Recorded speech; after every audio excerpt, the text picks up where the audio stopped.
साथ ही पंचायती राज चयन भर्ती को लेकर युवा बहुत ज्यादा परेशान और दुखी है। संघर्ष भी लंबा है। गुजरात से लेकर लखनऊ, 22 गोदाम, शहीद स्मारक, बहुत ज्यादा संघर्ष किया इस भर्ती के लिए। लेकिन इस संघर्ष में हमें कुछ सफलताएं मिली। यानी कि पहली बार पंचायत राज चयन भर्ती 2008 के बाद 13 में आई थी, वो हो नहीं पाई थी। उसके बाद अब भर्ती आएगी, यानी कि भर्ती की एक प्रशासनिक स्वीकृति मिली। पहली हमारी ये संघर्ष की जीत थी। दूसरी जीत थी कि भर्ती के नियमों में संशोधन की प्रशासनिक स्वीकृति, जो प्रशासनिक स्वीकृति मिल चुकी है। आपके लिए अच्छी खबर है, नियम संशोधन की प्रशासनिक स्वीकृति मिल चुकी है। अब फाइल डीओपी, आरपीएससी, लॉ और वित्त विभाग और फिर सीएम साहब के पास, कैबिनेट में, और कैबिनेट से अनुमोदन होने के बाद राज्यपाल और फिर कार्यपालक से अधिसूचना जारी होगी नियम संशोधन। क्योंकि नियम 1998 के बाद ये पंचायत राज चयन भर्ती को लेकर नियम बन रहे हैं। साथियों, बीच में आप लोगों को मैंने अवगत भी कराया था कि आवासन मंडल के अलावा जो जितनी भर्तियां हैं उनको कंबाइंड करने के लिए एक नियम बनेगा।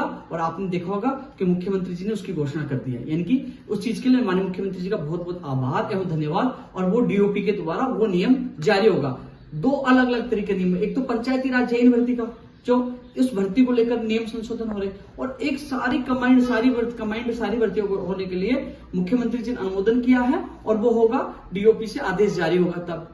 क्योंकि जैसे कुछ भर्तियों की अभ्यर्थना कर्मचारी चयन बोर्ड में है, पंचायत राज जैन की भी है, तो पंचायती राज विभाग के नियम बनेंगे तभी ये जैन भर्ती वहां जाएगी, कंबाइंड हो पाएगी।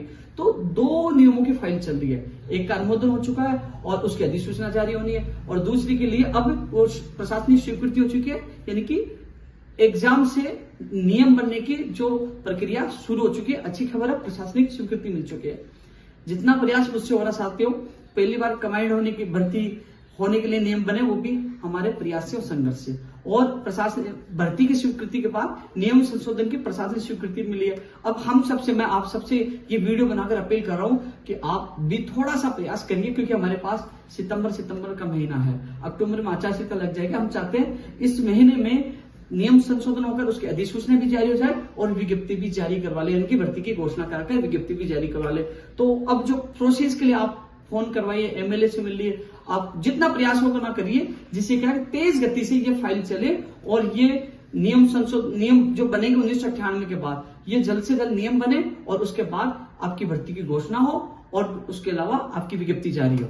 यानी कि हम लोग एग्जाम से भर्ती करवाना वो हम जीत चुके हैं, भर्ती लाने की सरकार को स्वीकृत करना वो जीत चुकी है वो लड़ाई। यानी कि दो महत्वपूर्ण लड़ाई जीत चुके हैं। कंबाइंड भर्ती करवाना, वो नियम संशोधन करवाना, वो भी हम लड़ाई जीत चुके।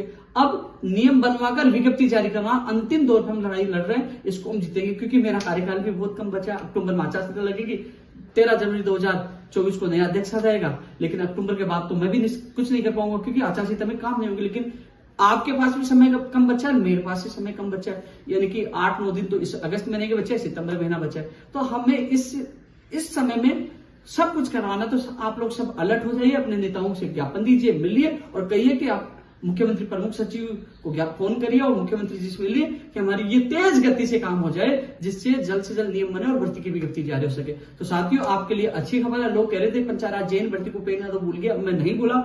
जैसे प्रशासनिक स्वीकृति मिली, आप लोगों को बता रहा हूं कि हर जगह से प्रयास किया, वो प्रयास आपके सामने, और आप लोगों के सहयोग से इस लड़ाई को भी जीतेंगे। लेकिन एक और चीज, बड़ी चीज है जो मैं बता नहीं रहा, आने वाले समय में पता चलेगा। लेकिन आप लोगों की संघर्ष की जीत हुई है, क्योंकि लगातार हम प्रयास कर, लोग हमारे संघर्ष पे हंस रहे थे, लेकिन एक दिन कहते हैं ना, सच्चे दिल से किया गया संघर्ष कामयाब होता। आप लोगों ने मेरे पे विश्वास किया, धन्यवाद। और इस विश्वास में मैं खरा उतर रहा हूं और आपके नियम संशोधन कराकर विज्ञप्ति जारी करवाकर मैं आपसे वादा निभाऊंगा। धन्यवाद।